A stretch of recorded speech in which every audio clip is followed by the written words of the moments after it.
Pagani Design 1701 Homage Omega Speedmasteru Moon Watch. Naručen preko AliExpressa na popustu, 46 € sa isporukom. Stigao za 3 dana. Više nego upola je jeftiniji nego na Amazonu ili Pagani zvaničnom sajtu. Pakovanje je dobro sa obzirom na cenu. Dobija se ova krpica.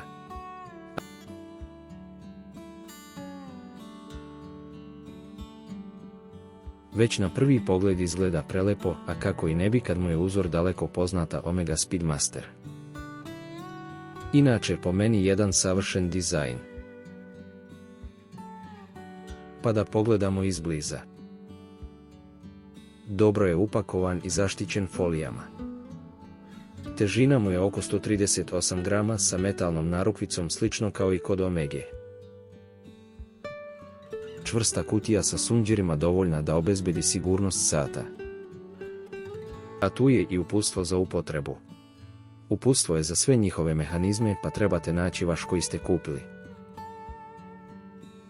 Za cenu koju sam platio ne treba da pametujem i da kažem da sam već zadovoljan za uloženi novac. Po specifikacijama je 40 mm u prečniku. Sa safirnim staklom. Kvarsni mehanizam VK63. Nerđajući čelik. Težina bez narukvice je oko 80 grama. Sve to obećava sigurnost, komfor i pouzdanost za korišćenje ovog sata. Detaljnije imate na ekranu. Dobro je zaštićen folijama. Možda čak i previše dobro jer sam utrošio nekoliko minuta skidajući ih. Pa sam morao čak i da koristim nožić i pincetu. To je možda jedina neprijatnost, ali sa obzirom da se radi o sigurnosti ne mogu da im to zamerim. Taj deo videa ću da preskočim. Ali da vas napomenem da ipak to uradite sa strpljenjem kako ne bi oštetili sat. Pa dodatnih nekoliko minuta nije strašno.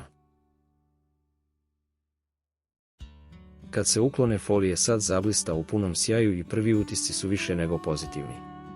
Završna obrada odlična. Narukvica ima nešto oštrije ivice. Zaista su uradili dobar posao. Sat izgleda prestižno. Detalji su odlični. Narukvica također.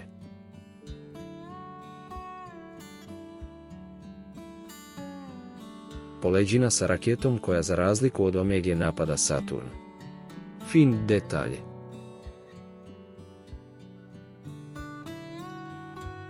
Ostaje samo da vidimo kako stoji na ruci.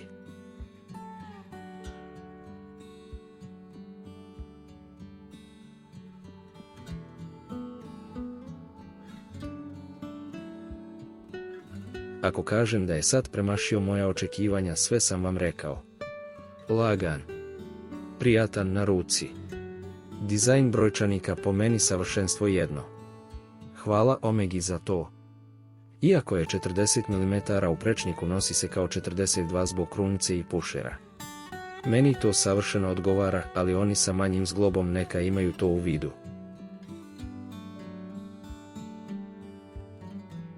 Kopča izgleda solidno sa 3 rupe za mikropodešavanja, što je pohvalno.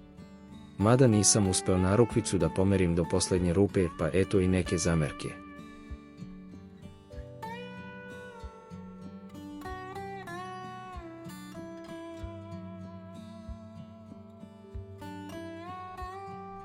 Ipak moram reći bravo Pagani. Da proverimo funkcionalnost. Pušeri su korektni, ništa više od toga.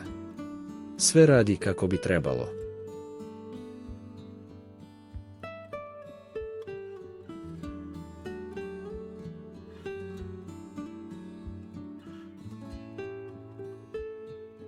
Postoji i prozor sa datumom koji je diskretno postavljen između 4. i 5. sata. Toliko je diskretan da treba baš koncentracija da se pronađe. A da biste vidjeli datum morat ćete pod uglom jer nije baš jasno i čitko.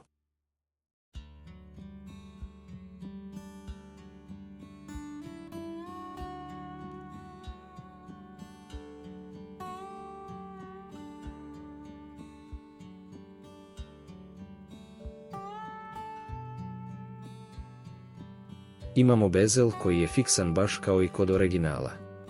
Kod većine satova sa tahimetrom bezel je fiksan.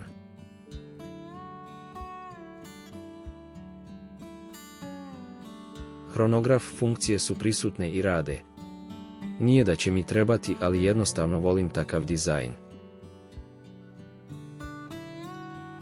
Krunica je na šrafljenje. Za podešavanje vremena nisam uspeo da je odvojim sa donje strane već samo odozgo.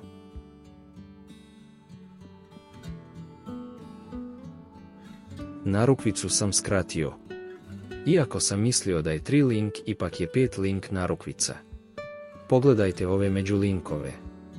Nadam se da možete da vidite. Oni daju dodatan detalj i čine ovaj sat da izgleda skupo i prestižno. Zaista je lepo i diskretno odrađena. Nosim ga par dana i jako je prijatan. Prebacio sam ga na silikonsku narukvicu, sa njom je još udobniji i lakši. Naručio sam još par narukvica.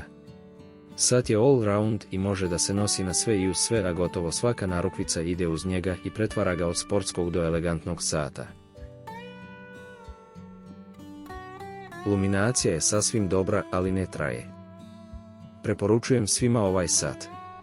Bilo da želite kao Omega Speedmaster iskustvo, bilo kao svakodnevni sat. Pagani je uradio dobar posao. A koliko je dobro to uradio svedoči da njegovo kućište koriste kao mod da prebace Omega Swatch Moonwatch mehanizme u njega iz biokeramike.